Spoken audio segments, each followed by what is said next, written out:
السلام علیکم ناظرین، میں ہوں آپ کا ہوسٹ مسٹر ایریز۔ آج ایک بک کا مطالعہ کر رہا تھا دور حاضر کے بڑے معروف رائٹر ہیں کیسر عباس۔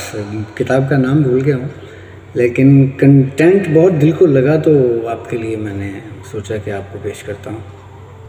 کہتے ہیں کہ پیسے کی جو امپورٹنس ہے وہ زندگی میں مجھے ایک خاص وقت پہ محسوس ہوئی جب میں نے اس پیسے کو دوسروں پہ خرچ کرنے کے بارے میں سوچا۔ جب میں نے یہ سوچا کہ میرا پیسہ جو ہے وہ کسی غریب عورت کی بیٹی جس کی شادی پیسہ نہ ہونے کی وجہ سے نہیں ہو پا رہی، اگر وہ میرا پیسہ اس خاتون کی بیٹی کے لیے استعمال میں آ جائے تو یہ ہے پیسے کی قوت۔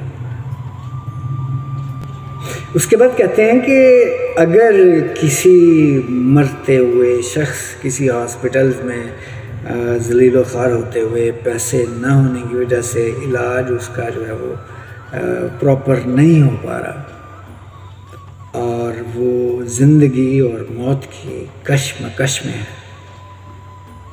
تو میرا پیسہ اگر اس کے کام آ جائے اور وہ بندہ اپنے بچوں میں واپس لوٹ آئے اپنے بچوں میں، تو یہ ہے پیسے کی قوت۔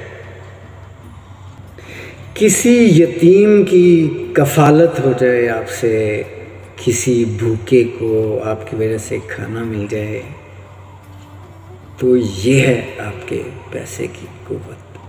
اور ایک چیز جو اضافی اس کنٹینٹ کے ساتھ اس کا تعلق ہے وہ میں اپنی طرف سے پیش کر رہا ہوں اس کو، کہ جو آپ حاصل کرنا چاہتے ہیں 100% بلکہ اس کو 1000% ٹروتھ سمجھیں آپ، جو آپ حاصل کرنا چاہتے ہیں اس کو بانٹنا شروع کر دیجئے، آزما کے دیکھیے، آٹومیٹیکلی یہ لوٹ کے آپ کی طرف آئے گا کئی گنا بڑھ کر۔ آزمائش شرط اولین است۔ تو اسی کے ساتھ اجازت چاہتا ہوں، اپنا بہت سا خیال رکھیے گا، ملتے ہیں بہت جلد کسی اور بہت خوبصورت بات کے ساتھ۔ اللہ نگہبان۔